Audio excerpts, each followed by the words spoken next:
Kello on tasan 10. Voi ei.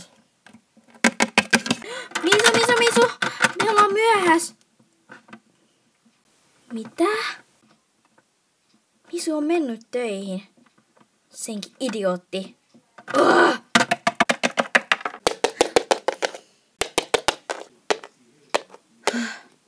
Vihdoinkin. Senkin idiootti. Miksi et herättänyt mua? No kun sä nukuit. Sun pitäis kuitenkin herättää mut. Mä oon nyt myöhäs.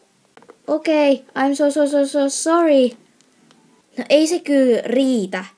No, sori kuitenkin. Missä on johtaja? Kas myöhässä töistä. I'm so sorry. Ei se kyllä riitä. No kuitenkin, sori. Pitäisikö antaa sulle jälkkää? Se oli vitsi. Mut nyt töihin siitä.